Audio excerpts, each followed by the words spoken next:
So let's say I've got my package built, I'm happy with my base color, I've got my type and art on there, I'm all set. What I want to be able to do is save this file in a way that the die line comes out as a separate plate. It's not part of the CMYK, it actually comes out as a separate plate. And even more importantly, it doesn't leave a hole in my artwork. If it comes out as a separate plate, it doesn't leave a white gap. This is all bonus for this project. You don't have to do this, but I thought you might be interested in knowing how does one go about doing that.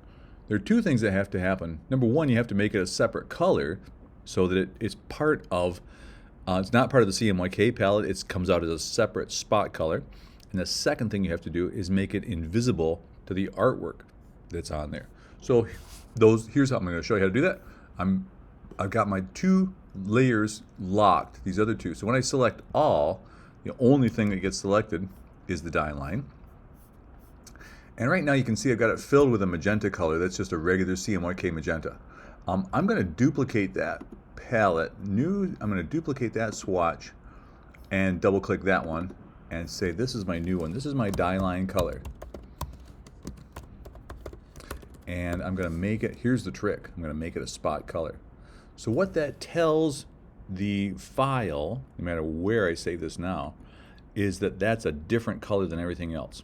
So that's step number one. Now I've got 5 colors in my file instead of 4. The other thing I'm going to do is come up here to the attributes window. We haven't talked about this almost at all, and gotten into overprint stroke. So the stroke of this is now invisible to the stuff that's underneath it. Cool. So that's where that lives. Those two things have to happen. And now if I save this as a PDF and open it in my, I'll just give this 1 second, please. I'm just going to save this. I've already got a couple of things there I don't want to save over it. So we're going to save that as test 3 PDF, save it as a PDF, and that will pop that open in Acrobat, my favorite. And you'll notice here in my print preview, how did I get to that? Print production, output preview gives me this menu. And I can see I've got cyan, magenta, yellow, black, and a die line color, a separate color. And if I turn off my die line color and say hide that, there are no holes left in here for that to show.